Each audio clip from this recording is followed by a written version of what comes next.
മൊയ്തീനെ tools എടുക്കടാ. നീ സിസിക്കാർക്കിട്ട് പണിയല്ലടാ. ഈ പോസ്റ്റിൽ നിർത്തിയിട്ട് വെച്ചൊരു അലക്കാലിക്കണ്ടല്ല. വെറുതെ കളിക്കാൻ നിൽക്കണ്ട. രാമനാഥൻ സാറിന്റെ വണ്ടിയാണെന്ന് അറിയില്ലേ നിനക്ക്? അറിയാടാ, ഏത് ഭൂലോകനാഥന്റെ ആയാലും ഇനി ഈ വണ്ടി ഓടിക്കണമെന്ന് ചെട്ടിയാരുടെ കമ്പനി തീരുമാനിക്കും. എന്റെ പൊന്നു സുഹൃത്തുക്കളെ, ഇവന്റെ മുതലാളി ബിനാമി പേരിൽ ബസ് സർവീസ് നടത്തി പുട്ടടിക്കാൻ എന്റെ മുതലാളിയുടെ കയ്യിൽ നിന്ന് കുറച്ച് കായ് കടം മേടിച്ചിട്ടുണ്ടായി. അത് ഇവന്റെ മുതലാളി അങ്ങ് മറന്നു. അങ്ങനെ കടം പെരുകി പെരുകി ബസ്സോളം വലുപ്പത്തിലായി. അപ്പൊ എന്താ ചെയ്യാ? എന്റെ മുതലാളിക്കും പുട്ടടിക്കണ്ടേ? അതുകൊണ്ട് ഇവന്റെ മുതലാളിനെ തൊഴിലാളിയാക്കാണെന്ന് എന്റെ മുതലാളി പറഞ്ഞേക്കണേ.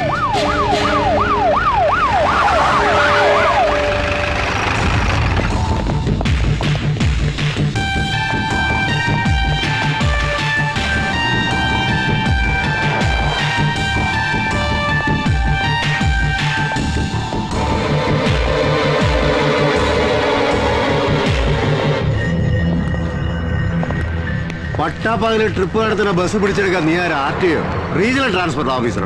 ഇതാണ് സാറിന്റെ കുഴപ്പം. ഏതെങ്കിലും ബിനാമി പേരിൽ ലോൺ എടുത്ത ശേഷം ലോൺ അടയ്ക്കാതിരിക്കുക, കുടിശ്ശിക അടക്കം ഉടനെ തിരിച്ചടയ്ക്കണമെന്ന് പറയാൻ വരുന്നവന്റെ നെഞ്ചത്തേക്ക് 18ാമത്തെ അടവെടുക്കുക. ഇതെന്ത് ന്യായ സാറേ? മോനെ ശരവണോ, വേലായുധന്റെ അടുത്ത് ഇറക്കല്ലേ. നിന്റെ ഈ റോഡ് ഷോ ഒന്നും സർക്കിൾ രാമനാഥനോട് നടക്കില്ല. കഴിഞ്ഞ 2 ആഴ്ചയായിട്ട് ഈ വണ്ടിയുടെ റിക്കവറിക്ക് വേണ്ടി സാറിന്റെ സ്റ്റേഷനിൽ വന്ന് ഞാൻ പരാതി തന്നപ്പോ സാറ് പറഞ്ഞേ ഈ വണ്ടി കാണാനില്ലെന്ന്. അപ്പൊ പിന്നെ പണം മുടക്കി കമ്പനിക്ക് വണ്ടി കണ്ടുപിടിക്കാതിരിക്കാൻ പറ്റില്ലല്ലോ. അന്വേഷിച്ചപ്പോഴല്ല അറിഞ്ഞേ ബസ് സാറിന്റെ ബിനാമി പേരിലുള്ളതാണെന്ന്. കള്ളം കപ്പലിൽ തന്നെയായ സ്ഥിതിക്ക് സാറിന്റെ തലപ്പത്തുള്ള ഏമാമാരെ കാണേണ്ട വിധത്തിൽ കണ്ടപ്പോ കിട്ടി സാറിന്റെ ഈ വണ്ടി പിടിക്കാനുള്ള ആർഡർ. ഏത് കൊമ്പത്തുള്ളവന്റെ ഓർഡർ ആയാലും വേണ്ടില്ല, എന്റെ വണ്ടി പിടിക്കണമെങ്കിൽ അത് ഞാൻ പറയണം. അല്ലാതെ വണ്ടിക്ക് മേൽ കൈവച്ചാലേ അത് നീയല്ല, ഏത് പൊന്നു തമ്പുരാൻ വന്നാലും ഈ രാമനാഥൻ വിടില്ല. വയറ്റിപ്പഴപ്പിന് വേണ്ടി CC പിടിക്കാൻ ഇറങ്ങിയ നമ്മുടെ പള്ളക്കിട്ട് താങ്ങാണ്ട് സ്ത്രീപീഡനം മുതൽ വ്യാജ CD വരെ വാണിഭം നടത്തുന്ന സാറിന്റെ ഡിപ്പാർട്ട്മെന്റിലെ സാറുമാരോട് കാണിക്ക് ഈ ശൗര്യം. അപ്പ കാണാം ഫാക്സിലൂടെ ഫാസ്റ്റ് ആയിട്ട് സാറിന്റെ തൊപ്പി തെറിക്കണത്. നായിന്റെ മോനെ അളിയാന്ന് മാത്രം വിളിക്കരുത്. പണ്ട് തളിപ്പറമ്പ് സ്റ്റേഷനിൽ വെച്ച് ഗുണ്ടയെ പിടിക്കാനാന്ന് പറഞ്ഞ് ഗുണ്ടു പൊട്ടിക്കാൻ പോയ സാറിന്റെ പഴയ കഥ ഞാൻ ഇവരുടെ മുമ്പിലിട്ട് പൊട്ടിക്കട്ടെ. അതുകൊണ്ട് സാറിന്റെ സ്റ്റാറ്റസ്, എനിക്ക് എന്റെ വഴി. CC അടയ്ക്കാനുള്ള കായ് സാറിന്റെ കയ്യിൽ ഉണ്ടാവണ വരെ തൽക്കാലം വണ്ടി ചെട്ടിയാരുടെ കസ്റ്റഡിയിൽ തന്നെ ഇരിക്കട്ടെ. ദയവ് ചെയ്ത് എല്ലാരും ഈ ബസ്സിലോട്ട് കയറണം. ടിക്കറ്റ് റീഫണ്ട് ഒന്നും വേണ്ട. ഇവരെവിടെ നിർത്താൻ പറയണോ അവിടെ നിർത്തി കൊടുത്താൽ മാത്രം മതി. പോട്ടെ പോട്ടെ.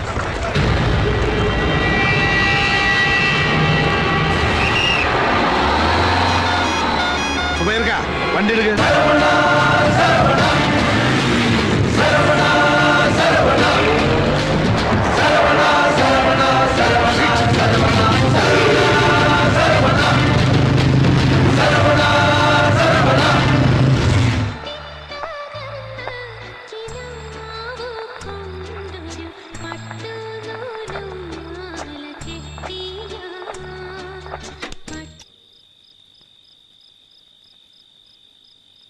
എന്താ മോളെ? ബാപ്പയ്ക്ക് വിശക്കണില്ലേ? ഓൻ കൂടെ വരട്ടെ മോളെ. ബെസ്റ്റ് പാർട്ടിയാ. ഒരു വഴിക്ക് പോയാ എപ്പോഴാ തിരിച്ചു വരാന്ന് അവനൊന്നും പോലും നിശ്ചയില്ലാത്ത ആളാ. ബാപ്പ വാ, ഊണൊഴിക്കാം.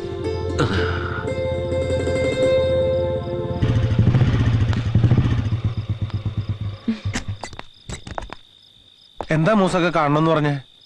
അല്ല, അത് കൊച്ചിയിലെ 9 ഫൈനാൻസിൽ നിന്നും ഒരു കൊട്ടേഷൻ വന്നിട്ടുണ്ട്.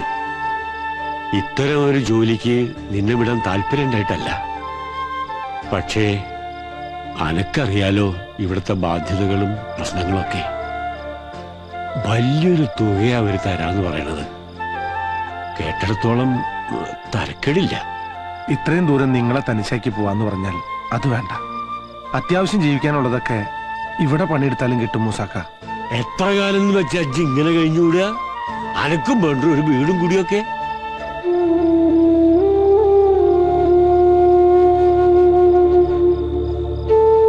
കേട്ടേക്കണോ സംഗപ്പ? എവിടെന്നോ ഈ നഗരത്തിൽ വന്നുപെട്ട ഇവന്റെ ഉമ്മ ഒരു ദിവസം വലിയങ്ങളുടെ വരാന്തിയും മയ്യത്തായി കിടന്നപ്പോ കരയാനും ചിരിക്കാനും വയ്യാണ്ട് പകച്ചു നിന്ന് ഇവനെ ഞമ്മളെടുത്ത് വളർത്തി. ഓനെ വലിയ ആളാക്കണമെന്ന് നമ്മൾ ആശിച്ച്, പക്ഷെ ഒന്നും നടന്നില്ല. നമ്മളെ കണ്ട് തന്നെ ഓനും വളർന്നു.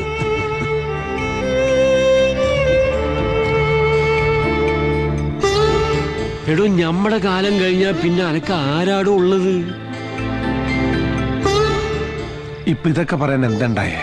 5-8 കൊല്ലം ഇവിടെ കിടന്ന് കഷ്ടപ്പെട്ടാ കിട്ടുന്ന കായേ കൊച്ചിയിൽ ഒറ്റ കൊല്ലം കൊണ്ട് കിട്ടും. അത് ഏറ്റെടുക്കണം. അത്യാവശ്യം ജീവിക്കാനുള്ള ചുറ്റുപാടൊക്കെ ആയി കഴിഞ്ഞാ പിന്നെ ഇതൊക്കെ നിർത്തി സ്വന്തമായിട്ടൊരു വീടും കുടിയായിട്ട് ഈ ജീവിക്കണത് ഈ മൂസാക്കയ്ക്ക് കാണണം. മൂസാബായുടെ ഈ ആഗ്രഹം നീ നിറവേറ്റി തരൂലേ? മൂസാക്ക പറഞ്ഞാലും കാര്യമുണ്ട്. ഈ തല്ലും കുത്തുമൊക്കെ ചോരയും നീരും ഉള്ളപ്പോഴേ നടക്കും. ഒന്ന് അടി തെറ്റിയാ ഒരുത്തനും കാണില്ല രക്ഷയ്ക്ക്. ഉള്ളപ്പോ ഉണ്ടാക്കിയില്ലെങ്കിൽ പിന്നെ ദുഃഖിക്കേണ്ടി വരും.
ഇതാണ് ഞാൻ പറഞ്ഞ പാർട്ടി രവിശങ്കർ. ഹലോ. ഇയാളുടെയാണ് പ്രോപ്പർട്ടി. അപ്പൊ നമുക്ക് കാര്യത്തിലേക്ക് കിടക്കാം. ഓക്കെ.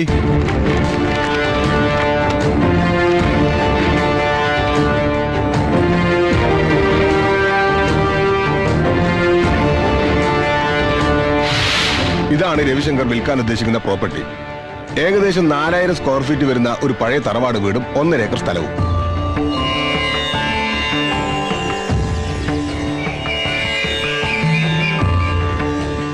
ഇപ്പോഴിവിടെ ഒരു മുത്തശ്ശനും മുത്തശ്ശിയും അവരുടെ പേരമക്കളുമാണ് താമസം. ഇവിടെ നിന്നും തിരക്ക് പിടിച്ച കൊച്ചിയിലെ ഹൈക്കോടതി ജംഗ്ഷനിലേക്ക് 2 കിലോമീറ്റർ ദൂരം മാത്രം.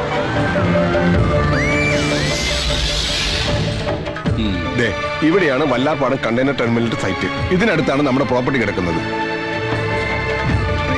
ടെർമിനലിന്റെ പണി പൂർത്തിയാകുന്നതോടെ ഏറ്റവും തിരക്കേറിയ പോർട്ടായി കൊച്ചി മാറും. അതായത് ലോകത്തിന്റെ ഒരു കണ്ണ് കൊച്ചിയിലേക്കാണെന്ന്. കൊച്ചിയിൽ പായ്ക്കപ്പലിൽ വന്ന് നെടുമ്പാശ്ശേരി എയർപോർട്ട് വഴി ഇന്ത്യയുടെ മറ്റു ഭാഗങ്ങളിലേക്ക് സഞ്ചരിക്കാൻ ആഗ്രഹിക്കുന്ന വിദേശ വിനോദസഞ്ചാരികളെ മുഴുവൻ നമുക്ക് ആകർഷിക്കാൻ കഴിയുമെന്ന് ചുരുക്കം. വക്കീല് പറഞ്ഞ പോലുള്ള പ്രയോജനങ്ങൾ ഈ സ്ഥലത്ത് നിന്ന് എനിക്ക് കിട്ടണമെങ്കിൽ കഷ്ടിച്ചൊരു കാറ് കടന്നു പോകാൻ മാത്രം വീതിയുള്ള ഈ റോഡ് വികസിക്കണം. അല്ലാതെ കൂലിപ്പണിക്കാരുടെയും മുക്കുവന്മാരുടെയും ചുണ്ണാമ്പ് ഊഴക്കടേ ജോസേട്ടൻ ഒരു സ്റ്റാർ ഹോട്ടൽ കെട്ടിയിട്ട് എന്നാ പ്രയോജനമാണ്? ജോസേട്ടൻ പറഞ്ഞ് തികച്ചും ന്യായമായ സംശയം. അതുകൊണ്ട് തന്നെ സമീപവാസികൾ ഒഴിപ്പിച്ച് റോഡ് വികസനത്തിന് വേണ്ടി നമ്മുടെ കളക്ടറുമായിട്ട് ചില ഡീലുകൾ ഞാൻ ഉറപ്പിച്ചിട്ടുണ്ട്. പണം എത്ര വേണമെങ്കിലും മുടക്കാം, പക്ഷെ കാര്യങ്ങളൊക്കെ പറഞ്ഞ പോലെ കൃത്യമായിരിക്കണം. ഇല്ലെങ്കിൽ നമ്മൾ തമ്മിൽ തെറ്റുവാക്കിയില്ലേ? ജോസേട്ടൻ എന്നെ വിശ്വസിക്കാം. കാണാരാ? ഓ,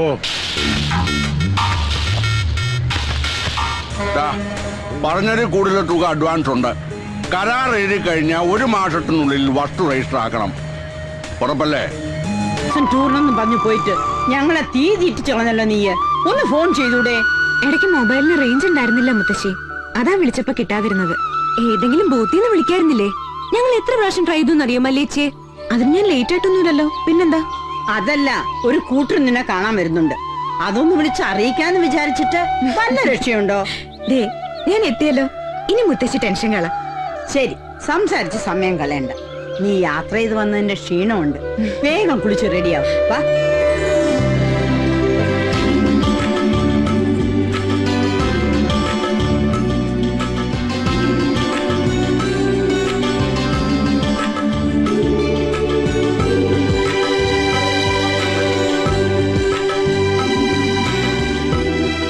മോളും മരുമോനും മരിച്ചപ്പോ ആകെ ഉണ്ടായിരുന്ന സമ്പാദ്യം ഈ വീട് മാത്രമായിരുന്നു. കുട്ടികൾക്ക് അവകാശപ്പെട്ട ഈ സ്വത്ത് അന്യാധീനപ്പെട്ടു പോകാതിരിക്കാനാ നാട്ടിലുണ്ടായിരുന്ന നിലവും പുറമ്പും വിട്ട് ഞങ്ങൾ ഇങ്ങോട്ട് പോകുന്നത്. കാര്യങ്ങളൊക്കെ കൃഷ്ണൻകുട്ടി പറഞ്ഞു. ഞങ്ങൾക്ക് ഒറ്റ കണ്ടീഷനേ ഉള്ളൂ, കുടുംബ മഹിമ വേണം.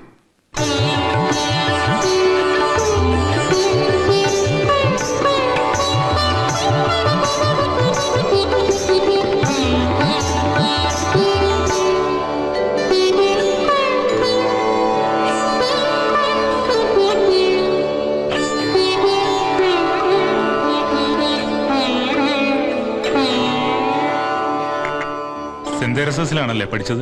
അതെ. കലാതിലകമായിരുന്നല്ലേ? പിന്നെന്തു പറ്റി? ആ രംഗത്തൊന്നും?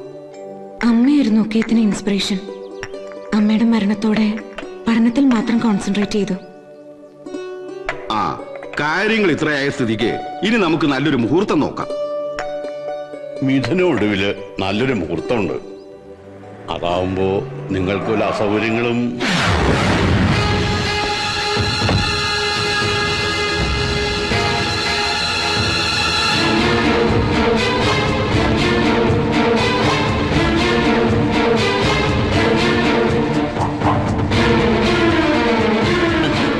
ഷാർപ്പ് ടൈമിന് തന്നെ ഞാനിങ്ങ് എത്തിയല്ലേ?